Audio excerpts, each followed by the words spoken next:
ورحمۃ اللہ وبرکاتہ۔ الحمد للہ رب العالمین والصلاة والسلام علی سید الانبیاء والمرسلین وعلی آلہ واصحابہ اجمعین، اما بعد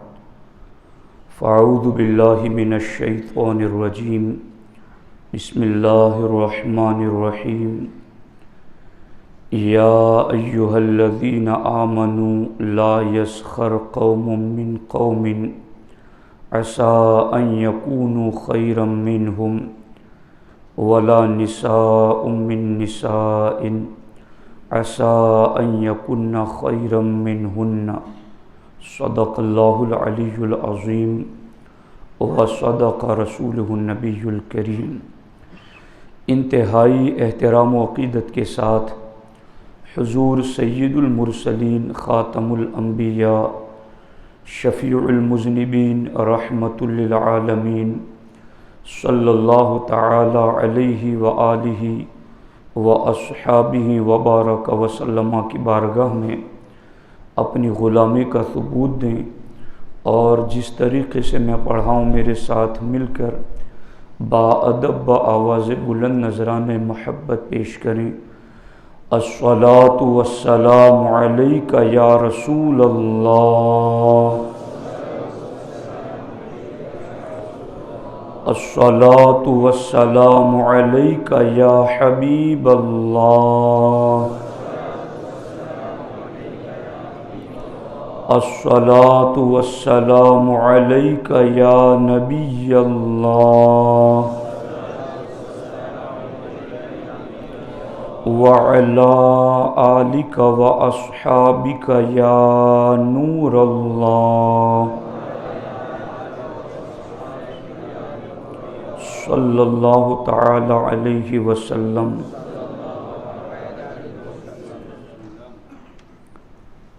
دوستان محترم، انسانی اور اسلامی معاشرے کو بہتر بنانے کے جو قرآنی اصول ہیں ان پر ہماری گفتگو چل رہی ہیں۔ اگر مسلمانوں میں آپس میں کچھ ٹکراؤ ہو جائے، لڑائی جھگڑا اور فساد پیدا ہو جائے تو اسلام نے فَأَصْلِحُوا بَيْنَ أَخَوَيْكُمْ کہ اپنے بھائیوں کے درمیان صلح کراؤ، اس کا حکم دیا، اور پھر صلح کرانے والوں کو حکم دیا وَأَقْسِطُوا، انصاف کے ساتھ صلح کراؤ۔ لیکن اسلام صرف ماحول بگڑنے کے بعد ہی سدھار کا حکم نہیں دیتا، بلکہ اسلام ابتداءً ہی ایسے احکامات دیتا ہے کہ ماحول بگڑنے ہی نہ پائے، اور اسی کی ایک کڑی قرآن کے اصول کی روشنی میں آج میں آپ کی خدمت میں عرض کرنا چاہتا ہوں۔ اللہ رب العزت نے قرآن مجید میں ارشاد فرمایا، یا ایہا الذین آمنوا، اے ایمان والو، لا یسخر قوم من قوم، کہ نہ مرد مردوں سے ہنسیں، عجب نہیں کہ وہ ان ہنسنے والوں سے بہتر ہوں، ولا نساء من نساء، اور نہ عورتیں عورتوں سے ہنسے، دور نہیں کہ وہ ان ہنسنے والیوں سے بہتر ہوں۔ اس کا کیا مطلب ہے؟ اس کی تفسیر میں، تفاسیر میں مفسرین کرام نے لکھا ہے کہ یہ جو اللہ رب العزت نے فرمایا کہ عسیٰ ان یکونوا خیرا منہم، کہ اے مردو تم کسی دوسرے مردوں کا مذاق نہ اڑاؤ، اور اے عورتوں تم کسی دوسری عورتوں کا مذاق نہ اڑاؤ، تو ہو سکتا ہے کہ جس کا تم مذاق اڑا رہے ہو وہ تم سے بہتر ہو۔ تو یہ بہتر کس معنی میں ہے؟ تفسیر کبیر میں علامہ فخر الدین رازی رضی اللہ تعالی عنہ ارشاد فرماتے ہیں کہ ممکن ہے کہ جن کا آپ مذاق اڑا رہے ہیں وہ اللہ کی بارگاہ میں تم سے بہتر ہو، اور ایک معنی یہ ہے کہ جن کا تم مذاق اڑا رہے ہو سکتا ہے وہ تمہارے انسانوں میں سب سے بہتر ہو، اور پھر اس کا ایک معنی عسیٰ ان یکونوا خیرا منہم ولا نساء من نساء عسیٰ ان یکن خیرا منہن، اس کا ایک مطلب بتاتے ہوئے جو قابل توجہ ہے، دھیان سے سنیے۔ فرماتے ہیں ان یکونو کا معنی ہے ان یصیرو، یعنی جن کا تم مذاق اڑا رہے ہو سکتا ہے وہ تم سے بہتر ہو جائے، کہ جن کا آج آپ کسی نسب کی وجہ سے، غریبی کی وجہ سے، تنگ دستی کی وجہ سے اور کسی اور پیشے کی وجہ سے جس کو آج تم حقیر سمجھ کر تانا دے رہے ہو یا اس کا مذاق اڑا رہے ہو، تو ایک مطلب یہ ہے کہ ہو سکتا ہے کل وہ مال میں، عزت میں تم سے زیادہ بہتر ہو جائے۔ اور فرماتے ہیں ان یکونو کا معنی ہے ان یصیرو، فإن من استحقر انسانا لفقره او وجدته او ضعفه لا يأمن ان يفتقر هو ويستغني الفقير ويضعف هو ويقوي الضعيف۔ فرماتے ہیں فإن من استحقر انسانا، کیونکہ جس نے کسی انسان کو حقیر جانا، لفقرہ، اس کی تنگ دستی، محتاجگی اور غریبی کی وجہ سے، او وجدتہ، یا اس کے کچھ پاگل پن یا اس کی کچھ ایسی حرکتوں کی وجہ سے، او ضعفہ، یا اس کی کمزوری جسم کی وجہ سے اس کو حقیر جانا، لا یأمنو،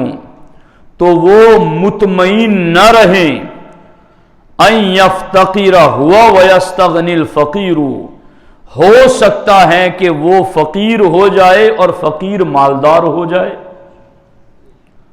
وَيَضْعُفَ هُوَ وَيَقْوِي الضَّعِيفُ، وہ تانا دینے والا اور مذاق اڑانے والا کمزوری کی وجہ سے وہ خود کمزور ہو جائے اور کمزور طاقتور ہو جائے۔ تو رب ذوالجلال ایمان والوں کو بصیغ ایمان خطاب کر کے یہ حکم دے رہا، اے ایمان والو۔ اور یاد رکھنا، جہاں صیغ ایمان سے خطاب کیا جاتا ہے وہاں ایمان اس حکم پر عمل کی وجہ بنتا ہے، یعنی اے ایمان والو، تمہارے پاس ایمان ہے اس لیے اس پر عمل کرو۔ یعنی آپ تھوڑی دیر کے لیے خود اپنے آپ پر اس حکم کو سمجھنے کے لیے یوں دیکھیں کہ ہم نے کسی کو اشارے سے حقیر بتایا، ہم نے کسی کو بول کر کے ذلیل بتایا، ہم نے کسی کے سامنے اشارے کنائے میں اس کو گھٹیا اور کمتر دکھایا، تو اسلام کہتا ہے عسیٰ ان یکونوا خیرا منہم، ہو سکتا ہے جن کو تم نے غریبی، تنگ دستی، نسب کی وجہ سے یا کمزوری جسم کی وجہ سے مذاق اڑایا، کل وہ تمہاری پوزیشن میں آ جائے اور تم اس کی پوزیشن میں آ جاؤ تو اس وقت کتنا برا لگے گا۔ اسی لیے میں آپ کو حدیث پاک بھی سنا رہا ہوں۔ سیدنا عبداللہ ابن عباس رضی اللہ تعالی عنہ نے فرمایا کہ اگر کسی آدمی نے کسی برائی سے توبہ کر لی ہو، اس کو بعد توبہ اس برائی سے آر دلانا بھی اس نہیں میں داخل اور ممنوع ہے۔ یعنی جس بندے نے کسی گناہ سے توبہ کر لی ہے، اب اس کو تم اس توبہ پر آر دلاتے ہو کہ تو نے تو فلاں گناہ کیا تھا، تو بعض حدیثوں کا مفہوم یہ بھی ہے کہ جو یوں آر دلائے گا وہ مرے گا نہیں جب تک خود اس میں مبتلا نہیں ہوگا۔ تو یہ چیزیں دیکھو کہ اسلام نے ہماری بھلائی کے لیے کتنا بہتر سامان دیا ہے ہمیں، کہ تم غلط سلط کسی کو تانا دے کر خود اس تانے والی جگہ پر پہنچ جاؤ۔ اس سے بہتر ہے کہ ایمان والو مرد نہ مردوں کا مذاق اڑائے نہ عورتیں عورتوں کا مذاق اڑائیں۔ اور اس سلسلے میں میں بغیر نام لیے ہوئے صحابیات کا محض بات آپ کی خدمت میں عرض کرنا چاہتا ہوں، اور پھر ان باتوں سے آپ سمجھنا کہ جب یہ جملے سرکار کو اتنے ناگوار تھے تو آج ہم جو ایک دوسرے کو ذلیل کرنے کے لیے، کم دکھانے کے لیے بول جاتے ہیں، تو پھر اس سے کتنی سرکار کو ناراضگی ہوتی ہوگی۔ تو اب اس کو محسوس کیجئے۔ اس سلسلے میں یہ تفاسیر کے اندر تفسیر قرطبی میں یہ بات لکھی ہوئی ہے کہ حضرت سیدہ صفیہ بنت حوی بن اخطب، یہ ام المومنین ہیں، ہمارے نبی علیہ السلام کی پاکیزہ بیوی ہیں، ان کو ایک خاتون نے بس یہ کہہ دیا کہ یا یہودیت بنت یہودیین، اے یہودیوں کی بیٹی، ان کو اتنا کہہ دیا تو اللہ کے رسول علیہ السلام کی خدمت میں یہ اشکبار آنکھوں کے ساتھ حاضر آئیں۔ ہمارے آقا علیہ السلام کے پوچھنے پر انہوں نے بتایا کہ مجھے یہ ہوا، تو اللہ کے رسول علیہ السلام نے فرمایا ہلا قلتی، تم نے پھر جواب میں یہ کیوں نہیں کہا کہ ان ابی ہارون علیہ السلام و ان عمی موسیٰ علیہ السلام و ان زوجی محمد الرسول اللہ صلی اللہ علیہ وسلم۔ تمہیں جب ایک یہودی کی بیٹی ہونے کا بات کی گئی تمہارے ساتھ تو تم نے یہ کیوں نہیں کہا کہ میرا باپ ہارون علیہ السلام ہے، میرا چچا موسیٰ علیہ السلام ہے، اور میں نبیوں کے سرتاج محمد الرسول اللہ کی بیوی ہوں؟ تم نے یہ جواب کیوں نہیں دیا؟ اور پھر اسی طرح سے اللہ کے رسول علیہ السلام کی محترم اور مکرمہ زوجہ سیدہ ام سلمہ، ان کے بارے میں ہاتھ سے ایک خاتون نے اشارہ کر کے کہا یا نبی اللہ انہا لقصیرۃ، کہ یا رسول اللہ صلی اللہ علیہ وسلم یہ پستہ قد ہیں، یعنی چھوٹے قد کی ہیں۔ تو ایک تو یہ بات، اور دوسری مقام پر دوسری زوجہ کے حوالے سے ہیں۔ تو اس وقت جب یہ لفظ ان کے حوالے سے یہ کہا گیا کہ ام سلمہ یا سیدہ صفیہ یہ انہا لقصیرۃ، یہ پستہ قد ہیں، ان کا قد چھوٹا ہے، تو ہمارے آقا علیہ السلام نے فرمایا لقد مزجتی بکلمۃ لو مزج بها البحر لمزج، سرکار فرماتے تمہاری زبان سے ایک ایسا کڑوا جملہ نکلا ہے کہ اگر سمندر میں بھی ڈال دیا جائے تو سمندر کا پانی بھی کڑوا ہو جائے۔ تو آپ محسوس کریں کہ یہ جملے کتنے چھوٹے ہیں، انہا لقصیرۃ، کہ یہ پستہ قد ہیں، یا یہ ان کا نسب کے اعتبار سے یہ اس طرح ہیں۔ تو اس پر اللہ کے رسول علیہ السلام نے کس قدر ناراضگی کی بات کی ہے، اور اسی لیے حضرت سیدنا عمرو بن شرحبیل رضی اللہ تعالیٰ عنہ کہتے ہیں کہ لو رأیت رجلا یرضع عنزا فضحکت منہ لخشیت اصنع مثل الذی صنع، فرماتے ہیں اگر میں کسی شخص کو تنہائی میں بیٹھ کر کوئی کام کرتے دیکھوں اور اس پر ہنس پڑوں میں، فرماتے ہیں میں ڈرتا ہوں کہ میں بھی اس کام میں پھر مبتلا ہو جاؤں جس میں وہ مبتلا ہے۔ تو آپ دیکھیں کہ اسلام نے اس طریقے سے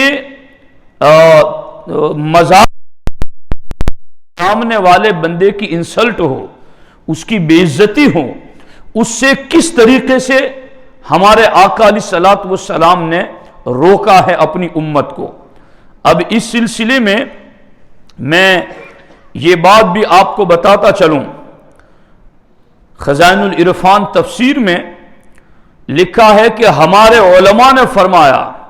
کہ کسی انسان کو کتا یا گدھا یا سور کہنا بھی اسی میں داخل ہے، کہ اس کو یوں مذاق نہ اڑاؤ۔ اور بعض علماء نے فرمایا کہ اس سے وہ القاب مراد ہیں جن سے مسلمان کی برائی نکلتی ہو اور اس کو ناگوار ہو، لیکن تعریف کے القاب جو سچے ہوں وہ منع نہیں ہے، جیسے حضرت ابو بکر صدیق کا لقب عتیق ہے، حضرت عمر کا لقب فاروق ہے، حضرت عثمان غنی کا لقب ذو النورین ہے، حضرت مولا علی کا لقب ابو تراب ہے، اور حضرت خالد کا لقب سیف اللہ ہے رضی اللہ تعالی عنہم۔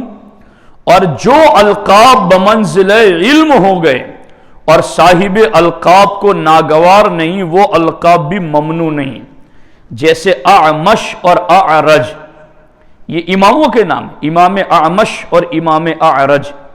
حالانکہ اعمش کا معنی غالباً نابینا بنتا ہے، اعرج کا معنی ہے ٹیڑھی آنکھ والا بنتا ہے، لیکن اب چونکہ وہ لقب ان کے علم کی منزل میں آ گئے تو اب وہ اس آیت کے ضمن میں شامل نہیں ہیں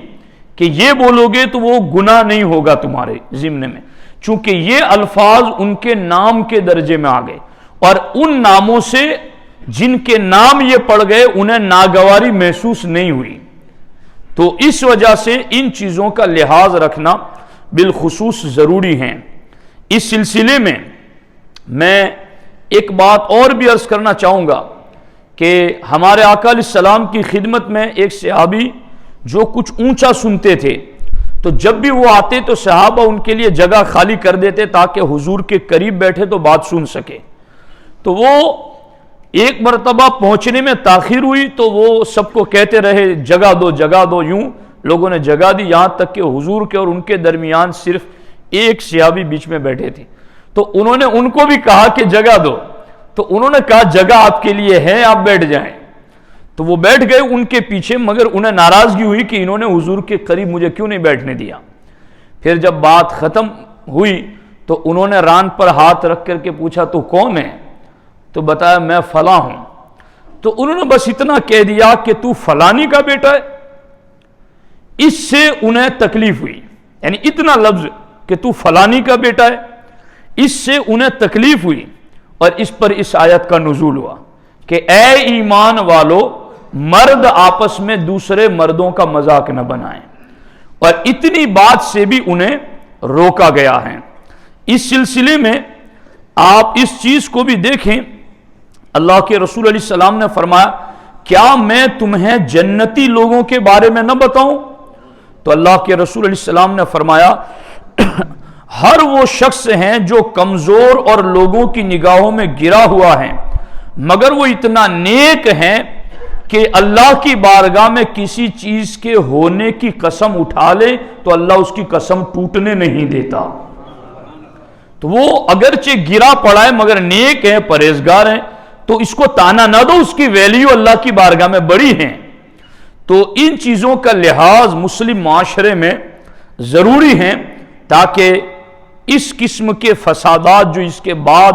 وجود میں آتے ہیں اس سے مسلمان بچ سکیں۔ اس سلسلے میں علامہ عبد المصطفیٰ اعظمی علیہ الرحمہ فرماتے ہیں کہ اہانت اور تحقیر کے لیے، دھیان سے سننا،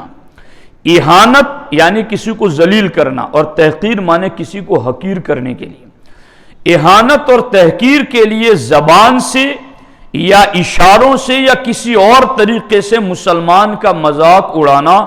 حرام و گناہ ہے، کیونکہ اس سے ایک مسلمان کی تحقیر اور اس کی ایذا رسانی ہوتی ہے کہ اس کو آپ تکلیف پہنچا رہے ہیں، اور کسی مسلمان کی تحقیر کرنا اور دکھ دینا سخت حرام اور جہنم میں لے جانے والا کام ہے۔ اللہ اکبر۔ اب یہ سنو ایک حدیث پاک، ہمارے آقا علیہ السلام فرماتے ہیں یہ جو کچھ لوگ وہ ہوتے ہیں کہ جن کا کام ہی مذاق اڑانا ہے، تو ایسا نہ کریں۔ میں خوش طبعی پر بھی کچھ باتیں عرض کروں گا کہ جو جائز ہے بلکہ سنت مستحبہ ہے، مگر مذاق جس سے سامنے والے کی انسلٹ ہوتی ہے، اس کو ذلیل اور حقیر کیا جا رہا ہے، تو اس کی اجازت نہیں ہے شریعت میں۔ اور ایسا جو کر رہا ہے، ہمارے آقا علیہ السلام فرماتے ہیں قیامت کے دن لوگوں کا مذاق اڑانے والے کے سامنے جنت کا دروازہ کھولا جائے گا اور کہا جائے گا آؤ آؤ، تو وہ بہت ہی بے چینی اور غم میں ڈوبا ہوا اس دروازے کے سامنے آئے گا، مگر جیسے ہی وہ دروازے کے پاس پہنچے گا وہ دروازہ بند ہو جائے گا۔ یہ جو لوگوں سے مذاق اڑایا کرتا تھا، آج دیکھو اس کو جنت کے قریب بلا کر پھر دروازہ بند کر دیا گیا، پھر ایک دوسرا دروازہ جنت کا کھلے گا اور اس کو پکارا جائے گا آؤ ادھر سے آ جاؤ، پھر وہ بے چینی اور غم میں ڈوبا ہوا اس دروازے کی طرف بھاگے گا، وہ دروازہ پھر بند ہو جائے گا۔ اس طرح اس کے ساتھ معاملہ ہوتا رہے گا یہاں تک کہ دروازہ کھلے گا اور پکار پڑے گی تو وہ نا امیدی کی وجہ سے اب نہیں جائے گا، اس طرح وہ جنت میں جانے سے محروم ہو جائے گا۔ تو یہ جو مذاق آج اس ٹائپ کا بھی تو لوگ کرتے ہیں کہ کسی کو بلایا اور پھر اس کا مذاق اڑایا، تو یہ سخت وعید اور سخت شدید عذاب ہے کہ یوں اس کو جنت کے قریب بلا کر کے اسے پھر دروازہ بند کر دیا جائے گا اور پھر وہ یوں جنت میں داخلے سے محروم رہے گا۔ اس سلسلے میں خوش طبعی یعنی ایسا مذاق جو جس سے مذاق کیا جا رہا ہے اسے خوش کر دیں اور اس میں اس کی اذیت نہ ہو بلکہ اس کو خوش کر دیں، تو یہ جائز ہیں بلکہ سنت مستحبہ ہیں۔ اور اس کی میں 2-3 مثالیں حدیث پاک سے آپ کی خدمت میں عرض کرنا چاہتا ہوں، چونکہ اب یہ اسلام ہے نا، کوئی یہ باتیں سن کر کے کہے گا کہ یار اگر اسلام مذاق پر بھی پابندی لگاتا ہے اور اتنا حرام کا حکم دے دیا تو اب آدمی سنگا مونگا ہی رہے گا، یعنی وہ بالکل ایک دم سیریس ہی رہے گا، نہ کسی سے ہنسی نہ کچھ اس کی خوشطبی ہو سکے، تو یہ تو معاذ اللہ اسلام کو ایک تانا دینے والی تعلیم ہوئی، تو کوئی یہ نہ سمجھے۔ اس لیے میں ساتھ میں یہ بات بھی پیش کر دیتا ہوں کہ اسلام میں وہ مذاق جس سے سامنے والے کی انسلٹ اور اذیت ہو وہ حرام ہے، مگر جس سے خوشطبی ہو، جس سے وہ بھی خوش ہو جائیں آپ بھی خوش ہو جائیں، تو اس کی اجازت ہے۔ لیکن اس سلسلے میں امام غزالی فرماتے ہیں اگر تم اس بات پر قادر ہو کہ جس پر نبی کریم صلی اللہ علیہ وسلم اور صحابہ کرام قادر تھے کہ مزاح یعنی خوشطبی کرتے وقت صرف حق بات کہو، یعنی یہ جو خوشطبی والی جو جائز ہے اس میں بھی جھوٹ تو جائز نہیں ہے، خوشطبی کرو مگر اس وقت بھی صرف حق بات کہو، کسی کے دل کو اذیت نہ پہنچاؤ، حد سے نہ بڑھو، اور کبھی کبھی مزاح کرو تو تمہارے لیے کوئی حرج نہیں، لیکن مزاح کو پیشہ بنا لینا بہت بڑی غلطی ہے۔ اب اس پر میں باتیں بہت ساری ہیں مگر وقت کے اعتبار سے صرف 1-2 مثالیں عرض کر دیتا ہوں کہ ہمارے آقا حضور سید عالم صلی اللہ علیہ وسلم کی بارگاہ میں حضرت ام ایمن حاضر ہوئی اور عرض کیا کہ میرے شوہر آپ کو بلا رہے ہیں، تو اللہ کے رسول علیہ السلام نے فرمایا کون؟ وہی جس کی آنکھ میں سفیدی ہے۔ ام ایمن کو کہا کیا وہی تیرا شوہر بلا رہا ہے جس کی آنکھ میں سفیدی ہے؟